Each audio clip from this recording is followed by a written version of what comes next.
കാർഷിക പ്രസ്ഥാനത്തിലെ വികാസ സമരമായി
നന്മ തന്മണി ദീപമായി ലോകത്തിൽ നന്മ മാത്രം ചൊരിയും പ്രകാശമായി തിന്മ തൻ തമസൊക്കെ അകറ്റി നീ നന്മ മാത്രം ചൊരിയുകൻ മാനസം നന്മ മാത്രം ചൊരിയുകൻ മാനസം എന്റെ ഹൃത്തിൽ നിറഞ്ഞു നിന്നിടണം എന്നെ നേർവഴി കാട്ടി നയിക്കണം എൻ മനസ്സാം കുരുക്ഷേത്ര ഭൂമിയിൽ ധർമ്മമേവ ജയിക്കുമാറാകണം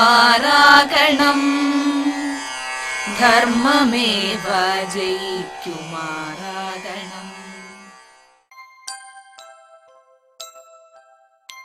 മലയാള സാഹിത്യത്തിന് പുതിയ ദിശാബോധവും കാഴ്ചപ്പാടും നൽകിയ കവിയാണ് കുമാരനാശാൻ.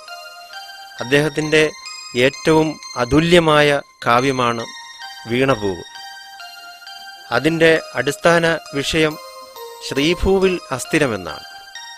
നല്ലത് ശാശ്വതമല്ല. ഈ കൃതിയിൽ വിവരിക്കുന്നത് വീണുകിടക്കുന്ന ഒരു പൂവിനെക്കുറിച്ചാണെങ്കിലും അത് ജീവിതത്തിൻ്റെ ആഴത്തിലുള്ള അടിസ്ഥാന തത്വങ്ങളെക്കുറിച്ച് തന്നെയാണ് വിവരിക്കുന്നത്. 41 ശ്ലോകങ്ങൾ മാത്രമാണ് ഈ കാവ്യത്തിലുള്ളതെങ്കിലും അതിലെ ഓരോ ശ്ലോകങ്ങളും ഓരോ അധ്യായങ്ങളായിട്ട് നമുക്ക് കണക്കാക്കാൻ കഴിയും. ഇന്ന് ഇവിടുത്തെ ക്ലാസ്സിൽ നിന്ന് നമുക്ക് തീർക്കാം. നാളെ വരുമ്പോൾ ബാക്കി നിങ്ങളൊന്ന് പഠിച്ചിട്ട് വരിക.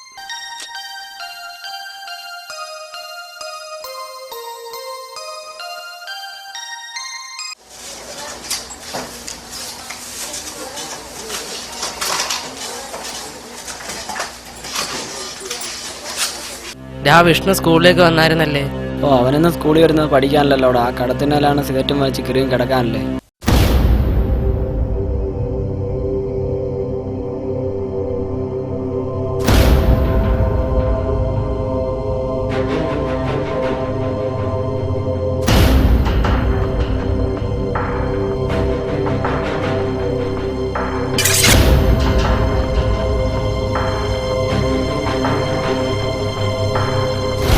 കഴിഞ്ഞ ദിവസം മരുന്നെടുത്താലും നീ എന്നാ പ്രിൻസിപ്പാളിന്റെ അടുത്ത് കംപ്ലൈന്റ് ചെയ്തത്? നിന്റെ അടുത്തൊക്കെ ഞങ്ങൾ 1000 തവണ പറഞ്ഞ സ്കൂൾ ടൈമിൽ മദ്യപിക്കരുത്. പക്ഷെ നീയൊക്കെ മദ്യപിച്ചോണ്ട് സ്കൂളിൽ കയറി ഞങ്ങൾ സാറിന്റെ അടുത്ത് പറഞ്ഞു. നീ ഞങ്ങൾ എന്തായാലും പ്രിൻസിപ്പാളിന്റെ അടുത്ത് കംപ്ലൈന്റ് ചെയ്യൂടാ? പറയും. എന്നാ ഇതൂടെ പറയടാ.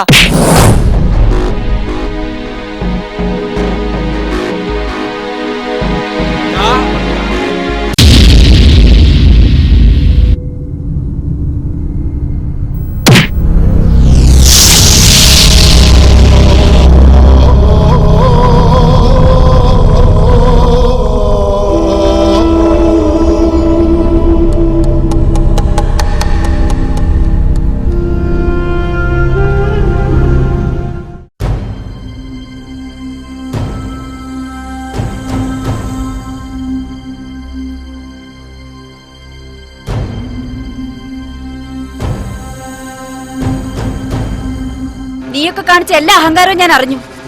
അതൊക്കെ കാണിക്കാനുള്ള സ്ഥലം ഇവിടെയല്ല, അതിന് വേറെ സ്ഥലം കണ്ടെത്തിക്കോണം. നീയൊക്കെ കൂടെ ഇവരെ എന്താണ് ചെയ്തത്? ഇല്ല ടീച്ചറെ, അവരെ ഒന്നും പറയണ്ട. എന്റെ നെറ്റി മുറിഞ്ഞത് അവര് കാരണമല്ല.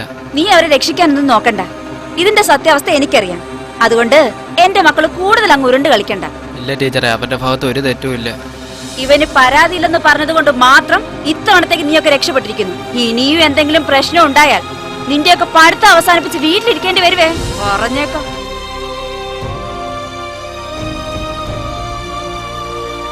എന്താ സാർ ഇവിടെ പ്രശ്നം? ഇവന്മാരെല്ലാം കൂടെ സ്കൂളിന്റെ പിറകെ കിടന്ന് അടി കൂടുകയായിരുന്നു. എന്തൊക്കെയാണ് ഇവിടെ നടന്നത്? വിഷ്ണു, എന്താടാ സംഭവിച്ചത്? ഒന്നുമില്ല സാറേ. പറയടാ, പിന്നെ എന്തായിരുന്നു അവിടെ പ്രശ്നം? ഇതിനെക്കുറിച്ച് നമുക്കൊന്ന് ആലോചിക്കാനുണ്ട്. ഇപ്പൊ നിങ്ങൾ ക്ലാസ്സിൽ പൊയ്ക്കോ.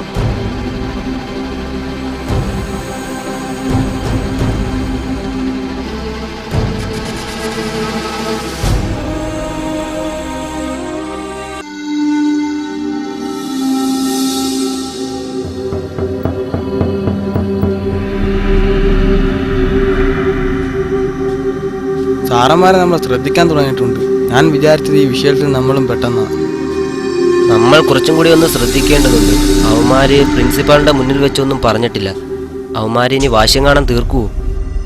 അവന്മാർക്ക് വാശി തീർക്കാനായിരുന്നെങ്കിൽ അത് പ്രിൻസിപ്പാളിന്റെ മുമ്പ് വെച്ചാവായിരുന്നല്ലോടാ. അളിയ അവന്മാർക്കിട്ട് രണ്ടും കൂടെ കൊടുക്കായിരുന്നടാ. അതിനിയാവട്ടെ, തക്കത്തിന് കിട്ടുമ്പോ പണി പറ്റിക്കാം. എന്നാലും എനിക്ക് അതല്ല മനസ്സിലാവാത്തെ. നമ്മൾ വലിക്കും കുടിക്കും, അതിന് അവന്മാർക്ക് എന്താടാ ഛേദം? ഇനി വരട്ട് പടുത്ത് നിർത്തി പുറത്തു പോയാലും ശരി, അവന്മാരെ തല ഞാൻ തല്ലി പൊട്ടിച്ചിട്ടേ പോകും.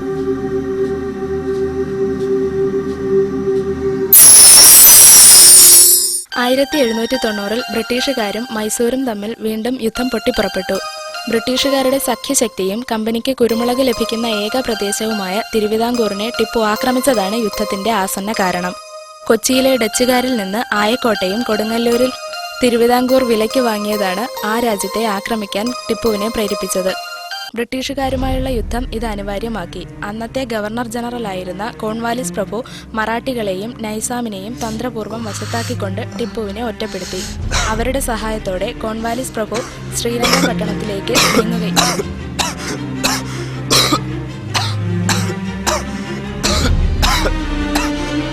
എന്താ വിഷ്ണു, എന്തായിരുന്നു ചുമക്കുന്നേ? ഞാൻ പറയുന്നത് അക്ഷരം പ്രതി അനുസരിച്ചാലും ഇല്ലെങ്കിലും എനിക്ക് പറയാനുള്ളത് ഞാൻ പറയുക. ഈ ചെറുപ്രായത്തിലുള്ള നിന്റെ സിഗരറ്റ് വലി നീ നിർത്തണം, ഇല്ലെങ്കിൽ അതിന്റെ ദോഷം നിനക്ക് തന്നെ. പറഞ്ഞില്ലെന്ന് വേണ്ട. ടീച്ചറെ, വെള്ളം കുടിക്കാൻ. ശരി, പോയിട്ട് വാ.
അല്ലേ, നാളെന്തോ പരിപാടി?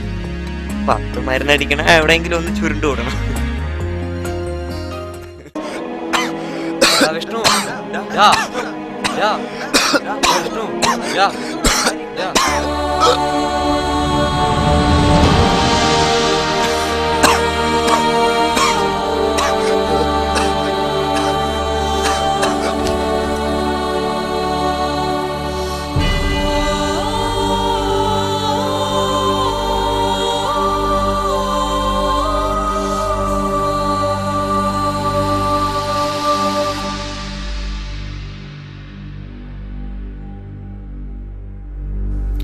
നീ ഇത്ര പെട്ടെന്ന് വെപ്രാളത്തിലൂടെ പോകുന്നടാ? സാറേ, വിഷ്ണു ക്ലാസ്സിൽ ചോര ഛർദ്ദിച്ച് കിടക്കുന്നു.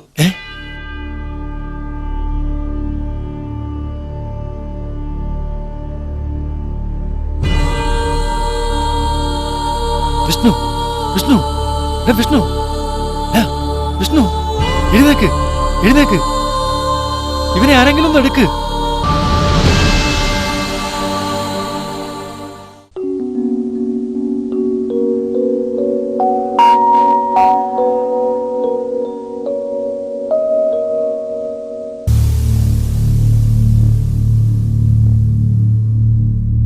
വിഷ്ണു ക്ലാസ്സിൽ ബോധം കെട്ട് കിടക്കുന്നു. അല്ലെങ്കിലും അവന് ബോധമൊന്നും ഇല്ലല്ലോ. തമാശയാളാടാ, വാ നമുക്ക് അവനെ ഹോസ്പിറ്റലിൽ കൊണ്ടുപോകാം. പിന്നെ ഇത്രയും നാൾ നമ്മളെ ദ്രോഹിച്ചമാരെ രക്ഷിക്കാൻ പോകുന്നു.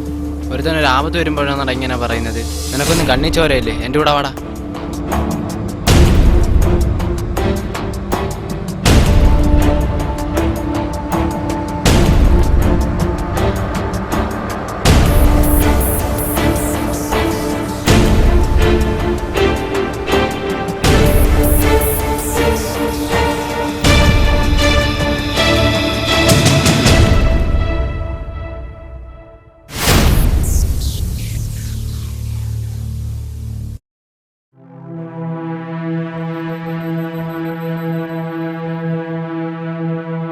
സത്യത്തിൽ നമ്മളൊരു ചതിയന്മാര് തന്നെ അല്ലേ? എന്തോന്നി ഇപ്പൊ ഇങ്ങനെ പറയാൻ കാരണം? അല്ല, ഇത്രയും നാള് ചങ്കും കള്ളുമായി കൂടെ കടന്നിട്ട് അവനിക്കൊരു ആപത്ത് വന്നപ്പോൾ നമ്മളൊന്ന് തിരിഞ്ഞുപോലും നോക്കില്ലല്ലേ? അവൻ പറഞ്ഞത് കറക്റ്റ് കാര്യം, നമുക്കൊന്ന് പോകാമായിരുന്നു. നിന്റെയൊക്കെ കയ്യിൽ ലക്ഷ്യങ്ങളുണ്ടോ? ഉണ്ടെങ്കിൽ വാ, ഇപ്പം തന്നെ പോകാം. ഒന്ന് പോയി കാണുന്നതിന് എന്തിനാ ലക്ഷങ്ങള്? സാറന്മാര് പറഞ്ഞു കേട്ടതാ. സത്യമാണോ കള്ളമാണോ അതൊന്നും എനിക്കറിഞ്ഞൂടാ. പക്ഷെ അവനൊരു മേജർ ഓപ്പറേഷൻ ഉണ്ട്. അതിന് 5 ലക്ഷത്തോളം രൂപയും കണ്ടാ വേണ്ടത്. നീ വിചാരിച്ച 5 അല്ല 10 ലക്ഷം രൂപ ഉണ്ടാക്കാം. പിന്നെ എനിക്ക് നോട്ടറിയിൽ ജോലി. നിന്റെ തന്തടുത്തൊന്ന് പറഞ്ഞാൽ മതി, യൂറോപ്പിൽ നിന്ന് എത്ര പണമാണെങ്കിലും അയച്ചു തരും. അവന് വേണ്ടി ലക്ഷങ്ങൾ മുടക്കാൻ എനിക്കെന്താ പ്രാന്തോ? നീ പോടാ മാറി. നിന്നെ കൊണ്ട് ഒക്കത്തിലേക്ക് വേണ്ടടേ.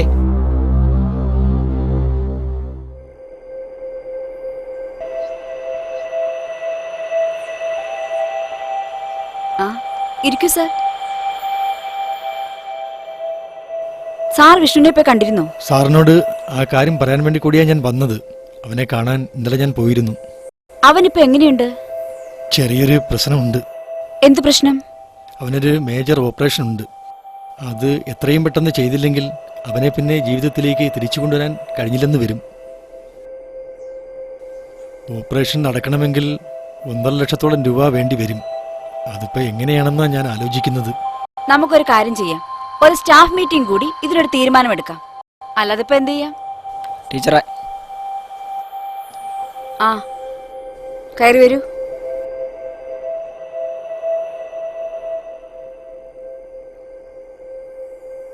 ടീച്ചറെ ഞങ്ങൾക്കൊരു കാര്യം പറയാനുണ്ട്. പറയൂ. ഞങ്ങൾ വിഷ്ണുവിനെ പോയി കണ്ടായിരുന്നു. ഹോസ്പിറ്റൽ ബില്ല് അടയ്ക്കാത്തതുകൊണ്ട് അവന് ചികിത്സയൊന്നും കിട്ടുന്നില്ല. അതിനെക്കുറിച്ചാണ് ഞങ്ങളും പറഞ്ഞുകൊണ്ടിരുന്നത്. അവൻ്റെ വീട്ടിലെ കാര്യം വളരെ കഷ്ടത്തില. അവൻ അച്ഛനില്ല, അമ്മയാണെങ്കിൽ സുഖമില്ലാതെ കിടപ്പില്ല. ഇവനെ സഹായിക്കാൻ വേണ്ടി സാറുമാർ എന്തു പറയുന്നു? 1.5 ലക്ഷത്തോളം രൂപ വേണം. അത് സാറന്മാര് മാത്രം വിചാരിച്ചാൽ നടക്കത്തില്ല. സാർ ഞങ്ങളൊരു വഴി പറയാം, പക്ഷെ അത് പ്രായോഗികമാവുമെന്ന് ഉറപ്പില്ല. എന്ത് മാർഗം? ഒരു ചെറിയ പിരിവ്. അത് പ്രായോഗികമാണെന്ന് തോന്നുന്നില്ല. 1ഉം 2ഉം അല്ല, 1.5 ലക്ഷത്തോളം രൂപ വേണം. ഞങ്ങളൊന്ന് ശ്രമിച്ചു നോക്കാം. എങ്ങനെ? 3 കിലോമീറ്ററിന് അപ്പുറത്തുള്ള ജംഗ്ഷനിൽ ഒരു ദിവസം വന്നു പോകുന്നത് 1000-ലേറെ ആൾക്കാരാ. അതിൽ ഓരോരുത്തരുടെ കയ്യിൽ നിന്ന് 1 രൂപ വീതം കളക്ട് ചെയ്താലും നമുക്കവനെ തീർച്ചയായും ജീവിതത്തിലേക്ക് കൊണ്ടുവരാം. അത് നടക്കുമോ എന്ന് എനിക്ക് തോന്നുന്നില്ല. വിചാരിച്ചാൽ നടക്കാത്തതായിട്ട് ഈ ലോകത്തൊന്നുമില്ല. നിങ്ങളൊന്ന് ശ്രമിച്ചു നോക്ക്. ടീച്ചർ വിഷ്ണുവിൻ്റെ ഒരു ഫോട്ടോ മാത്രം തന്നാൽ മതി.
ഇവൻ്റെ ചികിത്സാ സഹായത്തിനായി 1 രൂപ സംഭാവന നൽകുക.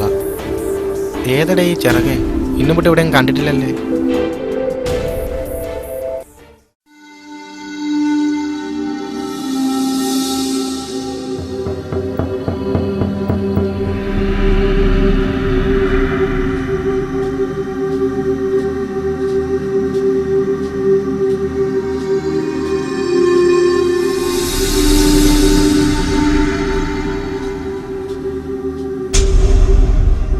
പോയ കാര്യം എന്തായി?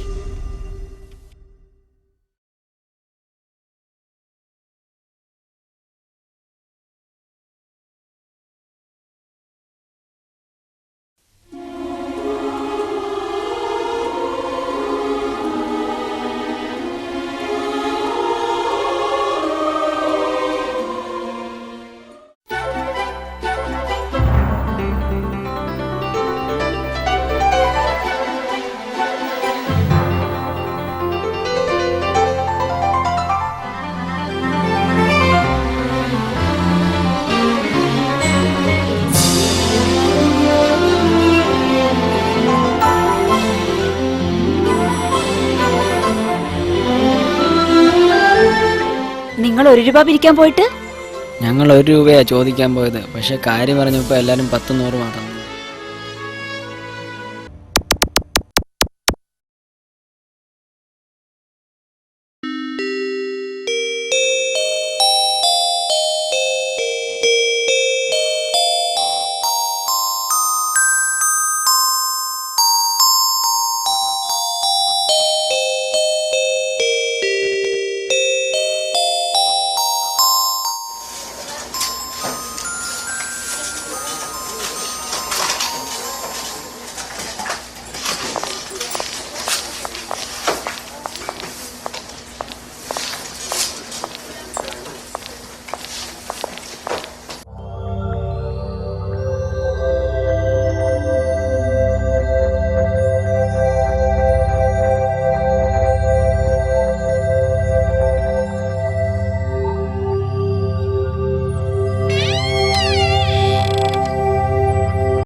ആ, നിങ്ങളോ? ഇപ്പൊ എങ്ങനുണ്ട്? കുറച്ച് കുറവുണ്ടടാ. നിങ്ങൾ എനിക്ക് വേണ്ടി നടത്തിയ കാര്യങ്ങളൊക്കെ സാർ എന്നോട് പറഞ്ഞു. ഇതിനൊക്കെ ഞാൻ എങ്ങനെ നന്ദി പറയണമെന്ന് എനിക്കറിയില്ല. നിനക്ക് വേണ്ടി ഒരു ചെറിയ കാര്യം മാത്രമല്ലേ ചെയ്തത്. കൂട്ടുകാരെന്ന നിലയിൽ ഞങ്ങളുടെ കടമയാണ്. നിനക്കെല്ലാം മനസ്സിലായില്ലേ? ഈ ലോകത്ത് തെറ്റിയാത്തവരായിട്ട് ആരും തന്നെ ഇല്ല. നീ നശിക്കാനും ഈ അവസ്ഥ വരെ എത്താനുമുള്ള കാരണം നിന്റെ ചീത്ത കൂട്ടുകെട്ട.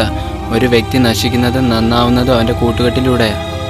ഒരാപത്ത് വരുമ്പോൾ സഹായിക്കുന്നവനാ യഥാർത്ഥ കൂട്ടുകാരൻ. നീ ഇനിയെങ്കിലും നല്ലൊരു ചങ്ങാത്തം ഉണ്ടാക്കിയെടുക്കാൻ നോക്കുക. നമ്മളറിയാതെ തന്നെ നമ്മുടെ സ്വഭാവം മാറ്റിയെടുക്കും. നിനക്ക് ഇനി മദ്യപിക്കണമെന്ന് തോന്നുമ്പോൾ നിന്റെ വീട്ടുകാരെ ഒന്ന് മനസ്സിരുത്തി ഒന്ന് ഓർത്ത് നോക്ക്. ഏതായാലും ഞങ്ങൾ ഇറങ്ങും. നാളെ വരാം.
അയ്യോ